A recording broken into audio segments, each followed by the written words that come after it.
The following masterclass is just on travel allowances. I've been asked by students just to do like a little bit of a revision on actual and deemed costs for travel allowances. So all I'm doing is I'm basically doing a short example, which has got actual costs in it. It's also got deemed costs in it. Um, and it's just basically to show you just how you should logically look at one of these questions itself. So it says Mr. B bought a car on 1 April of the current year for 900,000, including VAT. He was granted a 20,000 Rand a month travel allowance. He paid a 50,000 deposit on the car.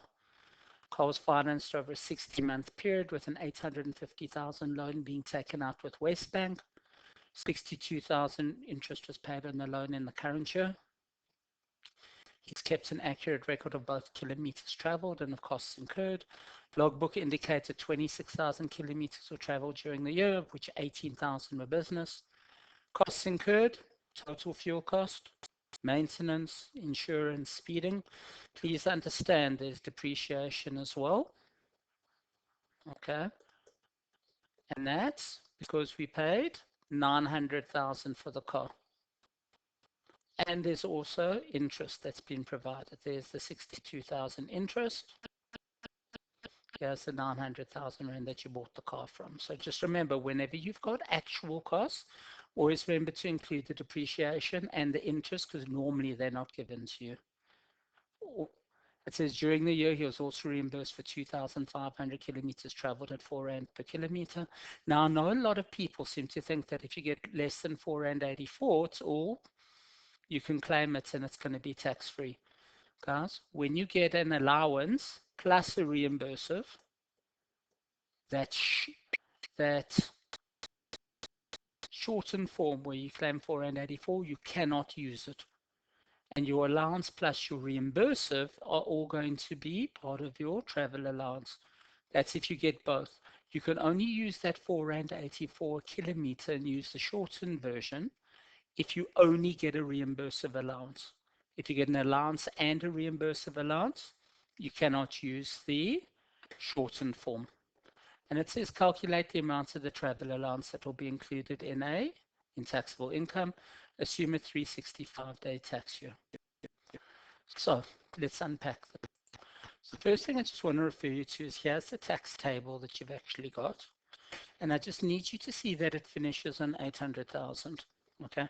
Now I've deliberately in this example used a car that costs more than 800 and also have a loan that's worth more than 800. In terms of the section, you cannot claim on more than whatever the lowest amount is inside this table, which in this case is exceeding 800,000 Rand. So when I start doing my actual cost calculations, I would like you to just bear in mind that even though this car cost me 900,000 ex VAT, when I calculate depreciation, I can't use more than 800,000. Similarly, for any loans, even though I take out a loan of 850,000, I can't claim interest on anything above 800,000 in this calculation. And I deliberately have referred to this. So let's go back to the question. Let's actually just unpack this a little bit. Okay. So let's look at the actual costs. So what have they given? Total fuel cost 41,403. Actual cost 41,403. Maintenance cost 26,400. Maintenance cost 26,400. Insurance and license fee 16,800. Here in the solution 16,800. Speeding fines, you'll see it's a 0 inside the solution. Why? Because you cannot claim for something if you break the law. So it's a 0. And look at the wear and tear, guys. The wear and tear is based on 800,000. If your car costs more than 800,000, you can only claim up to 800,000. So even though in this example, the car costs 900, my depreciation is based on 800. And the other thing that's going to happen is inside section 8 of the Act, it says that for car allowance purposes, actual wear and tear is calculated over 7 years for purposes of the travel allowance calc. So it would be 800,000 times 1 over 7. And remember, it was given to you on 1st of April Therefore, it's only 11 months. That's why it's times 334 over 365. We've taken the 31 days for March and we've taken it out. Finance charges, can you see I've gone times 800,000 over 850. Why? Because it is an 850 loan and I can only claim interest up to 800,000. So based on the information given in the question, I can't claim all the interest. I can't claim for the amounts above 800. So I apportion it down. And there's my total cost, 247,534. What do I then do? I say 247,534 divided by 26,000 total kilometers. There we go. 26,000 total kilometers. And what do we get? 952. And this is your actual cost per kilometer. Now, guys, even though you've kept actuals, you can use deemed if you want to. So how do we do deemed?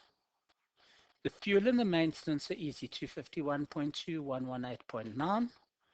So having a look, 251.2, 118.9, there they are, because the car costs more than 800,000. Can you see we've got 215,447 as a fixed cost. 215,447 as a fixed cost. So what do? We say it's 215,447 fixed cost, divide by total kilometers. And again, this is 215,447. It's for the full year. So what do? We've got to apportion it based on the number of days that we got the allowance for.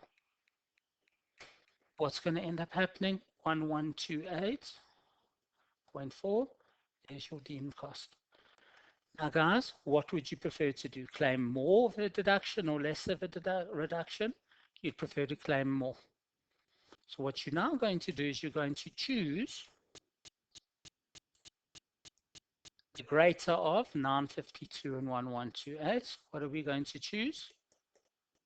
We're going to choose the deemed cost. Okay. So we're going to choose the deemed cost. And what's going to happen? We are going to say our travel allowance was 20,000 Rand a month times 11, 220. And our reimbursable allowance, it is 2,500 kilometers at 4 Rand a kilometer, 10,000 Rand. And what can we take off? We can take off the 1128.4, 1128.4, the deemed cost, because it's bigger than the actual cost, times by how many business kilometers did we travel? In the question, it says 18,000 Rand were business. So what are we allowed to do? Take off 1128 times 18. So we can take off 203,112. And this will be the net travel allowance that will be included in taxable income. Notice no short form, even though there's a reimbursive, because if you get an allowance and a reimbursive, you add the two together to form the travel allowance, and you'll get 26,888. That is taxable. So what I've just tried to do is I've just tried to show you a very hard travel allowance question, but also with some tricks in it with cost more than 800,000. If it costs less than 800, you don't need to worry about any of the tricks that I showed you here. But I'm just trying to show you how to do a difficult car allowance question.